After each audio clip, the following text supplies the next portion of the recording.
আসসালামু আলাইকুম প্রিয় শিক্ষার্থীবৃন্দ। তো তোমরা যারা আমার এডুকেশন 24 চ্যানেলটি এখনো সাবস্ক্রাইব করো নাই তারা অবশ্যই সাবস্ক্রাইব করে পাশে থাকবে। তো তোমরা যারা লটারির মাধ্যমে ভর্তির জন্য আবেদন করতে, তো তোমরা কিন্তু ইতিমধ্যে জেনেছো যে সেটি বাতিল করা হবে। তো সেই বিষয়ে কিন্তু আজকে একটা বৈঠক হয়েছে। তো সেই বৈঠকে কি সিদ্ধান্ত হয়েছে, তো সেই বিষয় নিয়ে বিস্তারিত আলোচনা করব। তো ভিডিওটি স্কিপ না করে সম্পূর্ণ দেখতে থাকো। তো নোটিশটি মূলত প্রকাশ করা হয়েছে দ্য ডেইলি ক্যাম্পাস। তো নোটিশে বলা হয়েছে লটারির মাধ্যমে স্কুলের শিক্ষার্থী ভর্তি। তো নোটিশটি মূলত প্রকাশ করা হয়েছে 29 অক্টোবর 2025 বিকাল 4:54। নোটিশে বলা হয়েছে লটারির মাধ্যমে নিম্ন মাধ্যমিক ও মাধ্যমিক পর্যায়ে শিক্ষার্থী ভর্তির সিদ্ধান্ত পুনর্বহাল রাখার সিদ্ধান্ত নেওয়া হয়েছে। শীঘ্র এই সংক্রান্ত বিজ্ঞপ্তি জারি করা হবে। বুধবার 29 অক্টোবর শিক্ষা মন্ত্রণালয় মাধ্যমিক ও উচ্চ মাধ্যমিক বিভাগের সচিব রেহনা পারভিনের সভাপতিত্বে অনুষ্ঠিত হয় সভায় এই সিদ্ধান্ত হয়েছে। সভায় মন্ত্রণালয়ের মাধ্যমিক 1, মাধ্যমিক 2, মাধ্যমিক ও উচ্চ মাধ্যমিক অধিদপ্তর এবং শিক্ষা বোর্ড শীর্ষ কর্মকর্তারা উপস্থিত ছিলেন।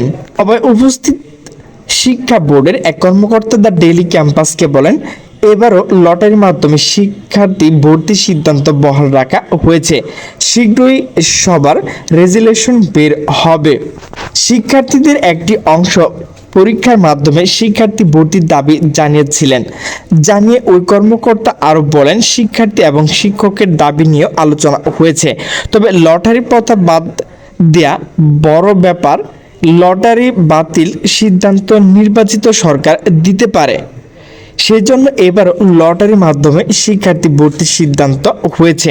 এর আগে সরকারি মাধ্যমিক স্কুল শিক্ষকরা ভর্তির সময় পরীক্ষা নেওয়ার দাবি জানিয়েছিলেন।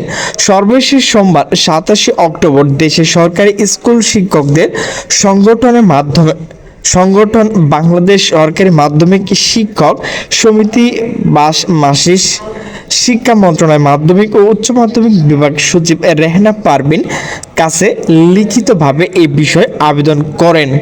আবেদনের শিক্ষকরা বলেন, শিক্ষার্থী ভবিষ্যৎ ও অভিভাবকের উৎকণ্ঠা লাঘবের মাধ্যমে বিদ্যালয়ের সব শ্রেণীতে লটারির পরিবর্তে প্রতিযোগিতামূলক ভর্তি পরীক্ষা পুনর্বহাল করা জরুরি। অন্যথায় দেশের বিভিন্ন স্থানে অস্থিতিশীল বা বিশৃঙ্খলা পরিস্থিতি তৈরি হতে পারে। এছাড়া সব শিক্ষা প্রতিষ্ঠান সব শ্রেণী লটারির মাধ্যমে ভর্তি ও সব ধরনের কোটা বাতিল দাবি জানিয়েছিল অভিভাবক ও ঐক্য ফোরাম। এক বিবৃতিতে তারা বলেন, লটারির মাধ্যমে ভর্তি ব্যবস্থা চালু করা বলে ভর্তি প্রক্রিয়া স্বচ্ছ ও জবাবদিহিতার আওতায় আসবে। পাশাপাশি কমলমতি শিক্ষার্থীরা ভর্তি কোচিং ওয়ের চাপ থেকে রেহাই পাবে। প্রিয় গার্ডিয়ান বিন্দু, তো আপনাদের যে সন্তানের লটারির মাধ্যমে সরকারি স্কুলগুলোতে ভর্তি, তো সেটি বাদ দেওয়ার কথা থাকলেও তো সেটি কিন্তু বাদ হবে না। আগের যে নিয়মটা ছিল তো সেটি কিন্তু লটারির মাধ্যমে আপনারা আবেদন করে লটারির মাধ্যমে ভর্তি হতে পারবেন। তো এই সরকার কিন্তু সেটি পরিবর্তন করতে পারবে না, স্থায়ী সরকার কিন্তু এটি পরিবর্তন করতে পারবে।